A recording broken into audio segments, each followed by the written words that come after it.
Police का मुकाबला भी किया, बच्चे गिरफ्तार हो गए और फिल्मी स्टाइल के अंदर बच्चों को पुलिस की गाड़ी के आगे गाड़ी लगा के छुड़ा के भी ले आए थे। मजबूत गांव है। वैसे तो तेजा गायन के बहुत कार्यक्रम थे जिले के अंदर, लेकिन मैंने कहा पीड़वा में तो पक्का ही जाऊंगा जब मेरा आपने इतना ध्यान रखा है। वैसे हर जगह जाने का प्रयास जरूर करता हूँ, कोशिश करता हूँ। कल लाडनू इलाके के अंदर था, जाइल में था, आज डीडवाना के अंदर हूँ। वैसे डीडवाना के अंदर एमएलए साहब पूरा मोर्चा संभाले बैठे, कई जगह नहीं भी जा पाऊँ तो भी काम चल जाता है। लेकिन हनुमान बेनीवाल 2 बजे से पहले कभी सोता नहीं और गाना भी सही बना। मुझे वो सौभाग्य प्राप्त हुआ, इनके पिताजी के साथ भी सड़कों पे संघर्ष किया, परिवर्तन नागौर जिले के अंदर लाने का प्रयास किया हमने मिलके, विधानसभा में साथ रहे और रूपाराम जी के बेटे के साथ भी विधानसभा में 2-3 महीने रहने का सौभाग्य मिला। तो लोकसभा के अंदर चला गया मैं। तो देखो मैं सौभाग्यशाली हूँ। और इनके फादर साहब जो मैं यूनिवर्सिटी का अध्यक्ष हुआ करता था, समय से बहुत गहरे संबंध थे। और रूपाराम जी की कमी निश्चित रूप से इस जिले के अंदर आम आदमी जब भी बात करता है अपने उनको याद करता है। दबंग थे, मजबूत थे और आम गरीब की लड़ाई लड़ते थे और लड़ते हुए पीछे नहीं हटते थे। ये रूपाराम जी की खासियत थी। और इसी इलाके से चेनाराम जी भी अपने जमाने के अंदर बड़े मजबूत नेता हुए। तो डीडवाना की धरती ने इस ग्राम पंचायत और इस इलाके अगर एक जयकारा हो जाए, उस जाति को सत्ता के अंदर आने से कोई रोक नहीं सकता। हमारा एक जयकारा नहीं था। आज से 20 साल पहले या 50 साल पहले जब पीछे हम जाते हैं, हमारे थे दिल्ली में मंत्री थे, तेजा जी का मेला जो खरनाल के अंदर पड़ता है, मुझे अच्छी तरह याद है कि 20 साल पहले वो मेला तालाब के किनारे के पास 2-4-5-20 ठेले लग जाते थे, 2-4 चाय की होटल लग जाती थी और 1500 आदमी आते थे, तेजा जी का जयकारा करके चले जाते थे। ये 15 साल पहले की बात है। और 2007 के बाद पिछले 12 साल के अंदर खरनाल का मेला जिले के अंदर नजर ही नहीं आ रही है। और किसी से मिलते हैं तो भी रात के अंदर के अंदर मिलते हैं वो लोग। तो भाइयों, आज जो हालात इस प्रदेश के अंदर, देश के अंदर है, हम सुरक्षित नहीं है। आज हमारे छोटे बच्चे सुरक्षित नहीं। आज पार्टी पॉलिटिक्स से ऊपर उठ के अगर बात करें, डिग्री लेने के बाद नौजवान जब कॉलेज के अंदर एडमिशन लेता है, उसका सपना होता है कि वो अच्छे पद पर जाएगा। छोटे बच्चों को हम पूछते बेटा क्या बनोगे, हर बेटा बेटी कहता है अंकल मैं डॉक्टर बनूंगा, आईपीएस बनूंगा, आईएएस बनूंगा, और अब कहते हैं वकील भी बनूंगा। और हमारे देश जब नेता है तो लोग ये भी कहने लगे नेता भी बनूंगा। पहले तो नेताओं की परिभाषा अलग थी, कहते नेता भी बनेंगे।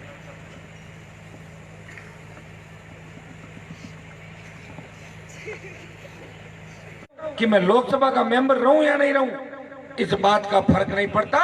हनुमान बेनीवाल आपके सम्मान को दिल्ली के अंदर ठेस नहीं लगने देगा, इतना भरोसा मेरे भाइयों के लिए।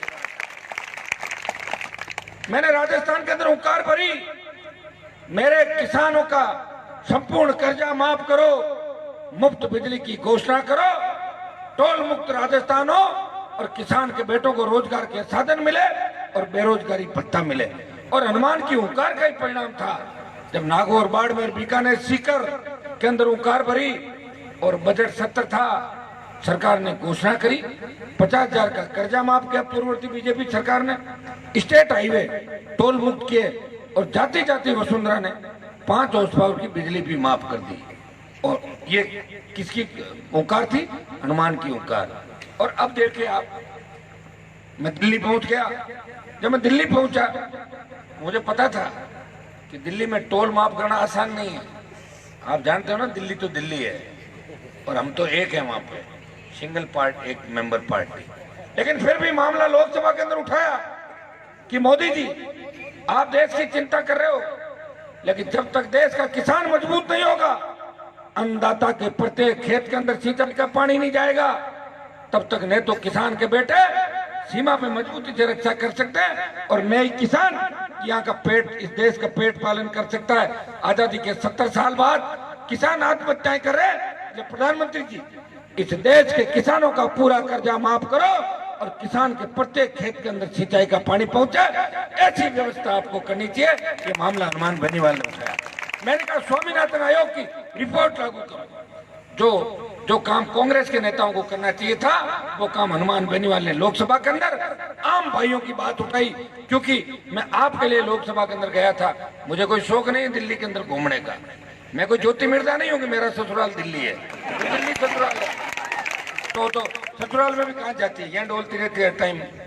बड़ी मुश्किल से इस बार आप लोगों ने, सब माताओं बहनों का बड़ा योगदान था कि गीत गा के भेज दिया, भाई पावना फलकाओं खोटी हुए भेजो। मैं भी आएगा ला रहा लेने वास्ते चंद्राई गाँव था और लाडू कौन सा गाँव था, चंद्राई मेरे मैं क्यों हरियाणा आवे क्यों आएगा, मैं तो ले ना आएगा। और मैं कहता आए तो कमरते हो कौन, कोई ओरिजिनल हो, कोई नकली तो नहीं आएगा क्या, बित का हाँ ओरिजिनल। मैं क्यों थारे सा गए कौन पे जब तो 23 तारीख मत करना दिन जाए। तो दिल्ली के अंदर हनुमान बेनीवाल गया और जाने के बाद प्रयास किया, जगह बनाने का प्रयास किया। दिल्ली बहुत बड़ी है और दिल्ली के आगे सब दिल्ली है, पूरा देश के अंदर सरकार है, दिल्ली से सरकारें चलती है।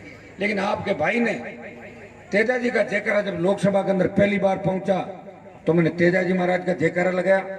वैसे राजस्थान की विधानसभा के अंदर भी 2008 में तेजाजी का जयकारा मैंने ही लगाया था, 8, 13, 18 और 19 के अंदर दिल्ली के अंदर।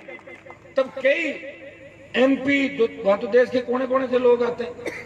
अब अपनी संख्या ही माना था, अपन हरियाणा, यूपी, पंजाब, राजस्थान और दिल्ली 5 के बाद छठे स्टेट में अपने लोग ही नहीं, जाट समाज के, गुर्जर समाज की संख्या नहीं है। तो कई लोगों ने पूछा कि तेजाजी महाराज हु इज तेजाजी। मैंने कहा तेजाजी सब कुछ राजस्थान। तो तेजाजी तो भाई जहाँ अपन जैसी बात कहेंगे वैसा ही काम चलेगा, ये तो सही है ना, बोलने वाला चाहिए। और जिस कौम की कोई पैरवी नहीं करता, उस कौम की संख्या कितनी भी हो, अगर उसके वकील मजबूत नहीं हो, उस कौम के नेता मजबूत नहीं हो, उस कौम को कोई नहीं पूछता। गुर्जर आंदोलन जब राजस्थान के अंदर चला था, बेहतर गुर्जर मारे गए, भारतीय जनता पार्टी की वसुंधरा ने बेहतर गुर्जरों की जान ले ली, लेकिन गुर्जरों के नेता मजबूत नहीं थे। बेहतर गुर्जर मारने के बाद भी उस कौम को आज तक आरक्षण नहीं मिला। मैं तो उस वक्त भी बीजेपी के अंदर होते हुए गुर्जरों की लाशों के पास बैठा था, मेरे भाइयों को न्याय दिलाने के लिए गया था। मैंने कहा किसान के बेटे, इनके सीने पे गोलियां चली है, हमारा समाज भी इनके साथ है। तो भाइयों, जिस कौम के नेता कमजोर हो जाते हैं, जिस कौम की पैरवी जयपुर और दिल्ली के अंदर नहीं होती, उस कौम का कोई रखवाड़ा नहीं होता। और धीरे धीरे आप देखिए कि हमारी क्या स्थिति होगी। बिहार, उत्तर प्रदेश के अंदर 7% यादव, मुसलमान और मेघवाड़ों को साथ लेके मुख्यमंत्री बन जाते हैं। और दलित की बेटी मायावती यूपी के अंदर कांग्रेस और भारतीय जनता पार्टी को हरा कर 3 बार मुख्यमंत्री बन जाती है। तो राजस्थान के अंदर हमारा CM क्यों नहीं बन सकता? 18-20% हमारी आबादी है, शेड्यूल कास्ट के हमारे भाइयों को साथ ले लो, गुर्जर, मीणा, यादव, OBC के लोग साथ आने को तैयार है, 36 कौम साथ आने को तैयार है। बस आवश्यकता है कि जज्बा नेताओं के अंदर पैदा हो। मैंने तो बहुत कोशिश करी थी, बाड़मेर से लेके भरतपुर तक तमाम उन नेताओं से जो कांग्रेस और भारतीय जनता पार्टी के अंदर बड़े बड़े पदों पर रहे, मंत्री रहे, लेकिन उनका पेट नहीं भरा। वो बंद कमरे में जरूर कहते हैं कि राज ठीक होने पार्टी में अपनी चाले होने, तो बोलो आप, बोला टिकट कट जाए तो टिकट कट के क्या हो जाए, वैसे टिकट लेके क्या कर लोगे? तो भाइयों, तुम्हारा तो टिकट कट जाएगा और मैं मंत्री पदों के ठोकर मार के लड़ रहा हूँ। ठोकर मारी 3, 8, 13, 18 के अंदर।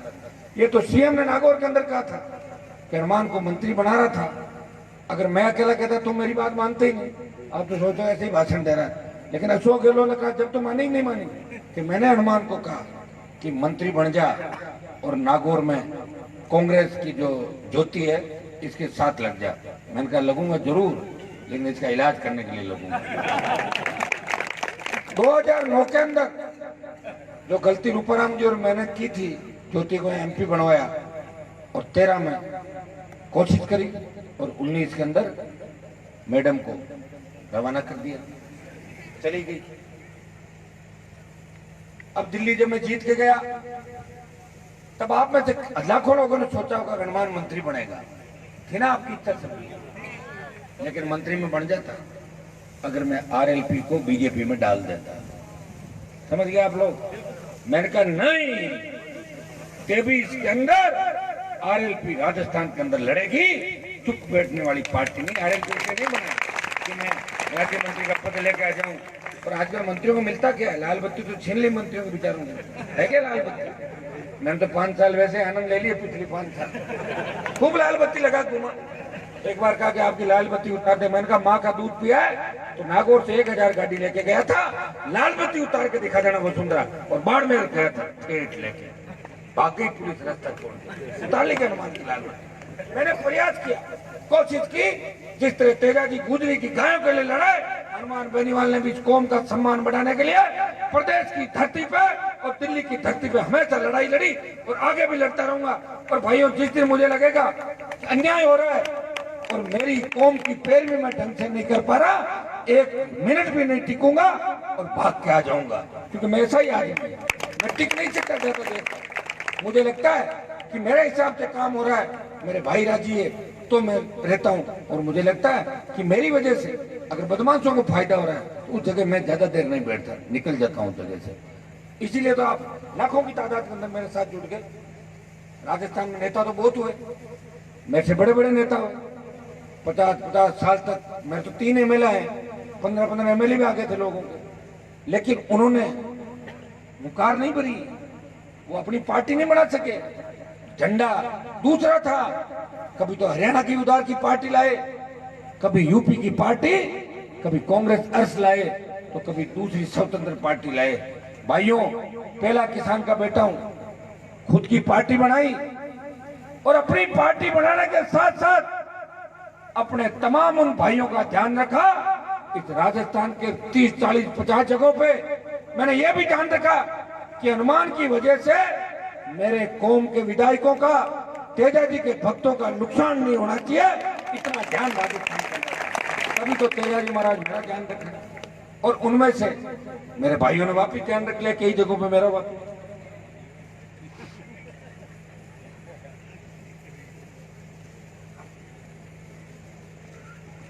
चूंकि राजनीतिक मंच नहीं है, मैं ज्यादा बातें करूंगा तो चेतन जी का मंत्रिमंडल में कहीं नंबर आ रहा हो, गड़बड़ हो जाए गणमाने से। इसलिए मैं थोड़ी सी आपको संदेश दूंगा। ये वीर भूमि है। डीडवाना के अंदर सबसे ज्यादा सैनिक है नागौर जिले के अंदर, और डीडवाना वो धरती है जिसने जागीरदारी प्रथा के खिलाफ, सामंती प्रथा के खिलाफ बिगुल बजाया था। बड़े बड़े दबंग नेता इस धरती से हुए और डीडवाना हमारी शान है नागौर जिले की। वैसे तो डीडवाना जिला बनते बनते रह गया था, मुझे लग रहा कोई और ही बनाएगा उसको जिला। कई लोग सपने लेके आए, उनसे तो बना नहीं, घूमते रहे मैडम मैडम करते।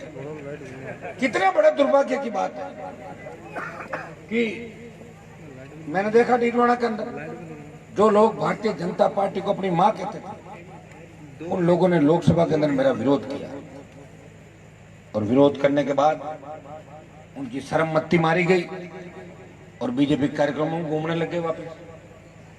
ओपन विरोध किया। लेकिन भाइयों, मैं भी थकने वाला नहीं हूं। हनुमान का मौका जिस दिन लगेगा 1 मिनट भी, मैं पींच के पानी निकाल दूंगा उन नेताओं का जिन्होंने मेरे साथ गड़बड़ करी, मेरे कौम के नौजवानों के साथ गड़बड़ करी, जिन्होंने जीवन गोदरा हत्याकांड कराया, जिन्होंने इस राजस्थान के अंदर कानून व्यवस्था को खत्म किया, जातीय जेल घोड़ा और खुद पर्दे के पीछे हो गए। ऐसे नेताओं को सलाखों के पीछे में डलवा देंगे, लेकिन उसमें समय लगेगा, क्योंकि ऐसे नेताओं की सेटिंग दोनों तरफ रहती है। बीजेपी के राज में तो मालिक बन जाते हैं और कांग्रेस के राज में चमचे बन के उन बड़े नेताओं के घरों के बाहर खड़े रहते हैं ताकि कोई कार्रवाई नहीं हो। लेकिन जब पूरी कार्रवाई अपन खत्म कर देंगे तो अपना भी हो जाएगी कार्रवाई। तो जब जनता हुंकार भरती है तो बड़े बड़े नेता चले जाते हैं हुंकार के आगे।